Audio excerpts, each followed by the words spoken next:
El 30 de enero de 1649 era una mañana muy fría y también era el día de cumplir la sentencia contra Carlos I de Inglaterra. Ese mismo que después de más de 2 décadas de un gobierno catastrófico había sido condenado por el Parlamento. Lo encerraron y lo obligaron a ser juzgado.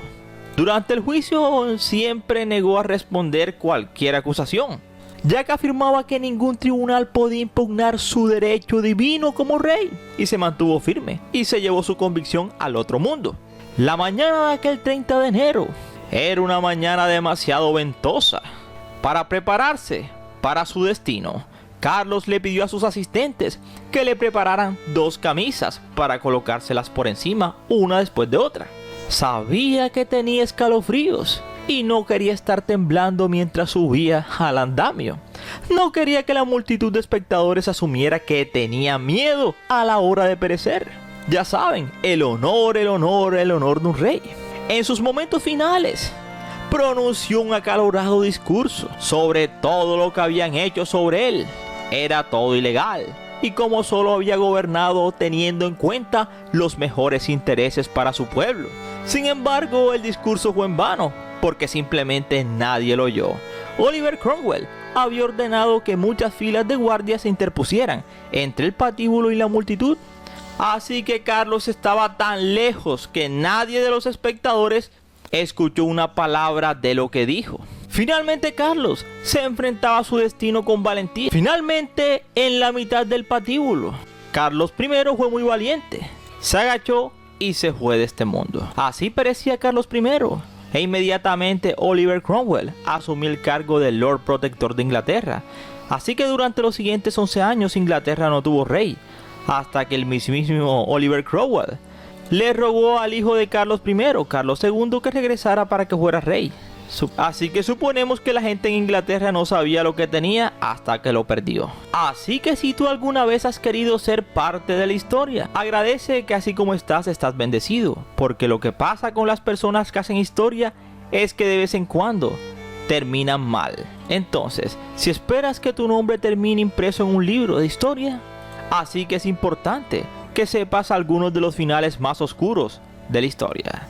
Todo esto y más te lo contaremos aquí en 007 Revideos, tu mejor opción, y gracias por preferirnos. Recuerda que cada día somos más y que tú eres nuestra estrella, mis estrellas. Y no se les olvide suscribirse, compartir y darle like, mis estrellas.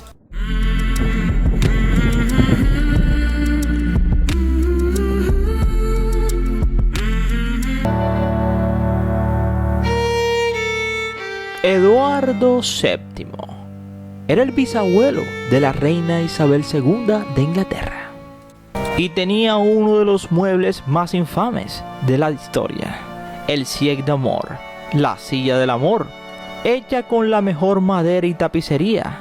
El sofá de 2 plazas de Eduardo se ve muy extraño, no parecía que sea particularmente cómodo para sentarse, pero eso se debe a que no fue diseñado para sentarse.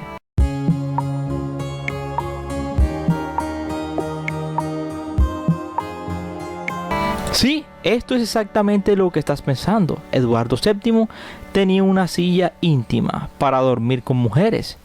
Eso es el tipo con el que estamos tratando aquí, el abuelo de la reina Isabel II. Cuando Eduardo se casó, tuvo hijos, ganó un par de cientos de libras y se convirtió en rey de Inglaterra. Nunca dejó de tener amantes hasta el amargo final. Mientras agonizaba, muchas de sus amantes querían despedirse, pero la mayoría lo hizo con mucho más tacto que Alice Keppel. Cuando escuchó que Eduardo no tardaba mucho en irse de este mundo, dejó todo, Alice, y corrió al palacio de Buckingham. Cuando llegó exigió la entrada, supuestamente agitando una carta del propio rey. Los guardias cedieron y permitieron que Alice entrara, aunque estoy seguro de que pronto se arrepentirían de esa decisión.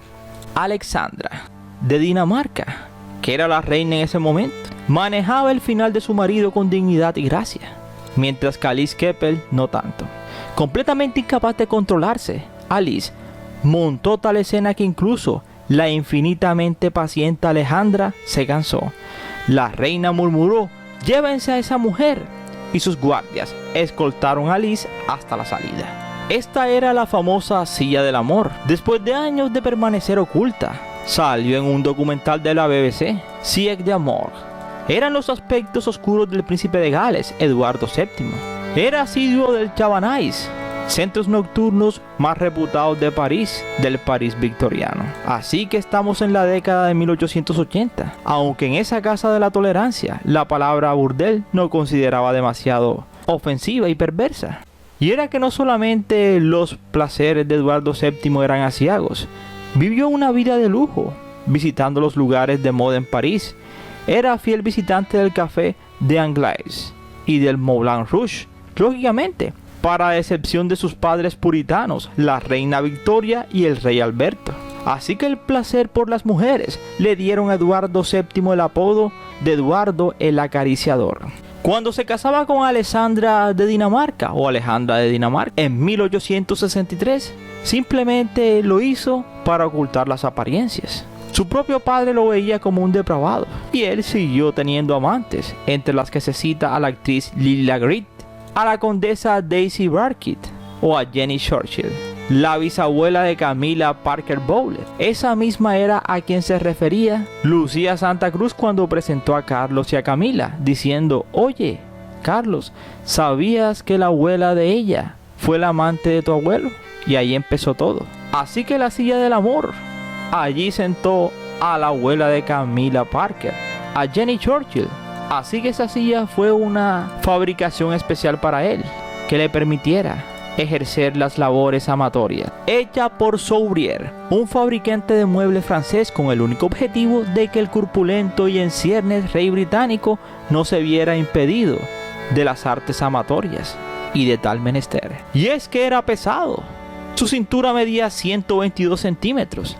La silla le permitió llevar a cabo todo lo que quiso. Así que su peso no sería impedimento para que realizara sus famosas faenas. La extraña silla del gran amante hoy se encuentra expuesta en el Museo d'Orsay en París. La famosa silla Siècle d'Amour, la silla del amor de Eduardo VII, el abuelo de Isabel II, y tan seria que fue su bisnieta.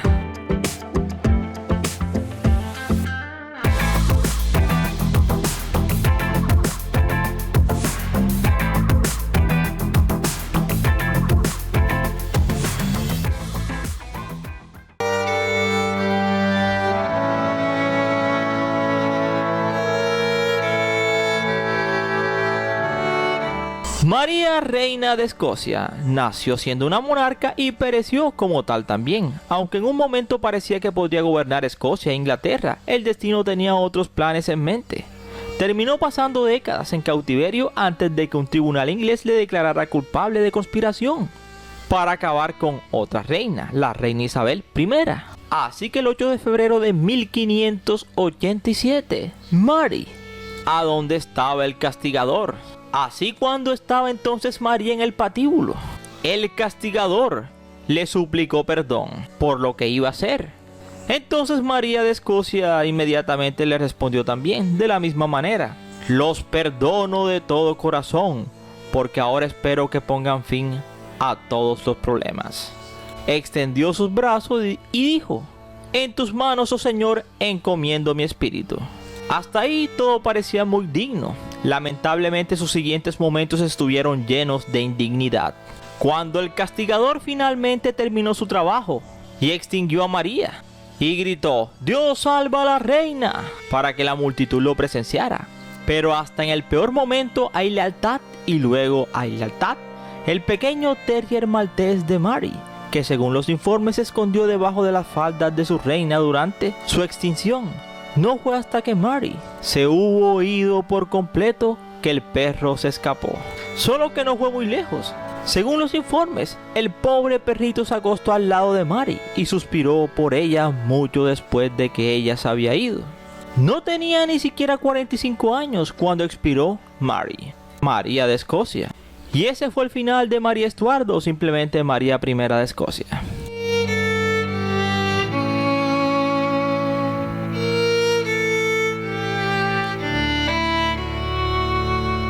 Luis XV se convirtió en rey cuando tenía solo 5 años y durante los siguientes 60 años logró hacer un desastre horrible en Francia. El pueblo había perdido la fe en la monarquía y se seguían acumulando nuevas crisis políticas. Luis iba a necesitar un milagro para enderezar el barco, pero desafortunadamente se le acabó el tiempo. En 1774 sus médicos comenzaron a notar manchas rojas que aparecían por toda su piel real. Al principio asumieron que tenía viruela, lo que en realidad habría sido algo bueno. Creían que el rey ya había contraído la enfermedad, lo que habría significado que no corría mucho peligro. Pero a medida que pasaban los días, pronto se dieron cuenta de que esta enfermedad era mucho más grave de lo que parecía. Los forúnculos que cubrían a Luis empeoraron cada vez más, sin importar lo que hicieran sus médicos. Finalmente la oscura verdad quedó clara: el rey Luis XV no iba a mejorar. A pesar de sus décadas de hacer alardes de su figura, de su riqueza y de su esplendor, convocó a un confesor para que le diera los derechos finales, los santos óleos. Cuando llegó el confesor, echó un vistazo y con sus propias palabras: los brotes en el rostro de Luis XV eran tan grandes que parecía que tuvieran una máscara de bronce encima. Después de que se fue el confesor, Luis XV sucumbía a su enfermedad, pero no antes de tomarse el tiempo para redactar personalmente su propio testamento. En ese sombrío documento, el infalible rey Luis XV hizo una deslumbrante confesión: si cometí errores, no fue por falta de voluntad, sino por falta de talento. Así dijo. Así que parece que incluso Luis pensó que era un rey terrible. Oye, el primer paso es admitirlo, está bien. Pero eso no ayudaría a su nieto y sucesor Luis XVI. Gracias a los pasos en falso de Luis, el Luis Mayor, el menor enfrentaría un final aún más cruel. El 10 de mayo de 1774, a las 3 de la mañana, 3:15 para ser más exacto, perecía Luis XV. Y ese sería el fin de Luis XV. Luego asumiría el poder Luis XVI.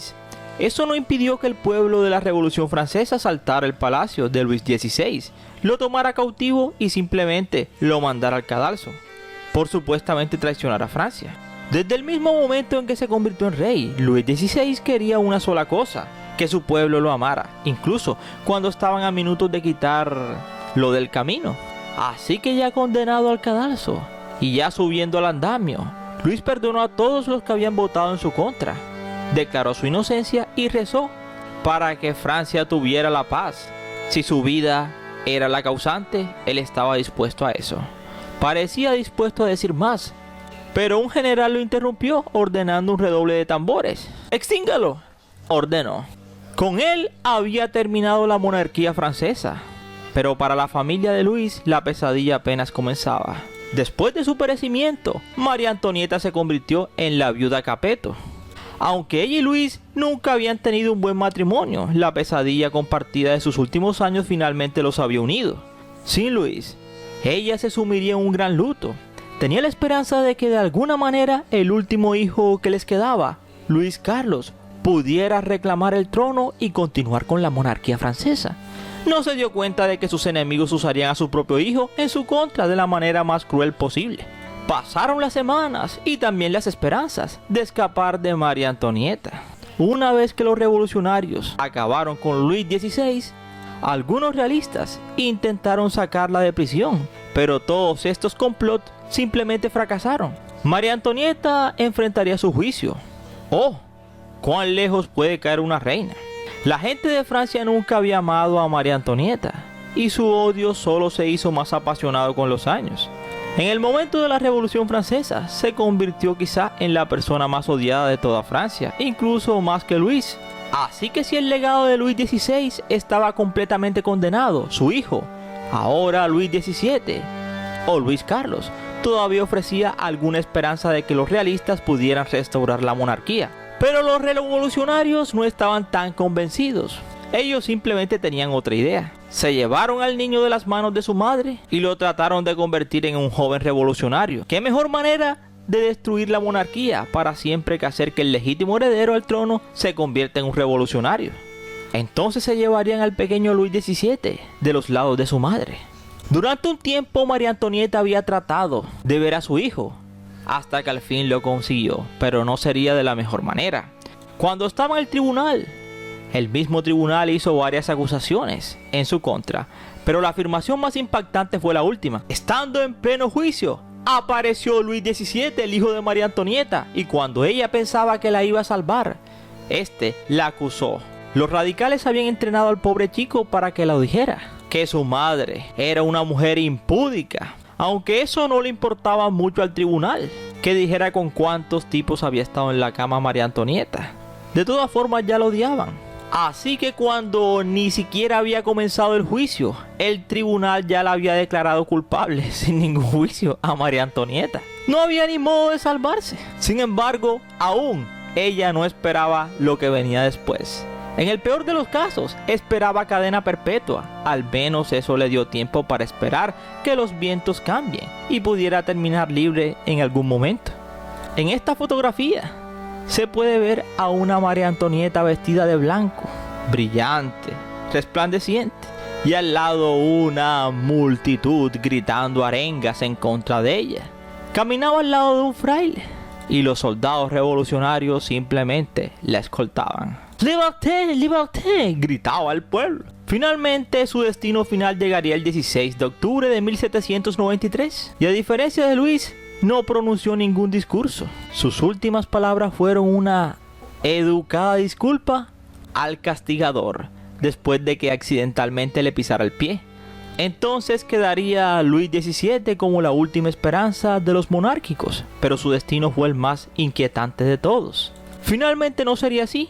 Luis XVII perecía, probablemente de tuberculosis, en marzo de 1795, después de varios años de cautiverio. Solo tenía 10 años. Así que así terminó el constructor del Palacio de Versalles. Luis XIV, Luis XV, Luis XVI. Ese sería el final de la dinastía de los Luis, esos grandes de Francia en un tiempo, y luego defenestrados por su mismo pueblo. Y esperamos que te haya gustado este interesante video, no sin antes decirte gracias por preferirnos, y recuerda que cada día somos más y que tú eres nuestra estrella, mis estrellas, y no se les olvide suscribirse, compartir y darle like, mis estrellas.